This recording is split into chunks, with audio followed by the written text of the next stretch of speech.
تعالوا اقول لكم النهارده على سر طعامة قدرة القادر. هتعملوه بطريقة سهلة جدا جدا وسريعة بدون تعقيدات. هي تريك واحدة هتخليها في حتة تانية خالص. يلا بينا على المقادير. عايزين بيضة، معلقة فانيلا، تلت كوباية سكر، تلت كوباية زيت.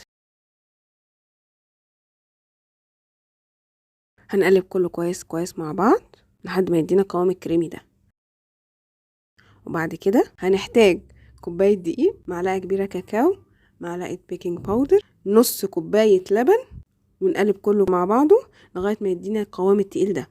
بعد كده بقى يجي دور الكريمة. هنحتاج علبتين كريم كراميل، وهناخد الظرفين الكريم نحطهم على لتر الا ربع لبن. نسيبهم على النار 5 دقايق، ما يغليش خالص. اهم حاجة ان اللبن يبقى دافي. بعد كده في صينية مقاس 26 هنحط الكراميل ونفرده كويس، وبعدين نروح صابين عليه خليط الكريم في مصفى. اهم حاجة تتصفى في مصفى. وبعد كده نحط الكيك. بعدين نحضر صينية عشان نعملها حمام مية للصينية، وفي فرن سخن على درجة حرارة 180 ندخل الصينية لمدة 40 دقيقة. تطلع من الفرن تهدى لمدة نص ساعة، وبعدين ندخلها في التلاجة لمدة ساعتين، وبعدين نطلعها نقلبها وتبقى بالشكل ده. انا كدينا بفضل انه هي تبات في التلاجة ليلة وهي مقلوبة.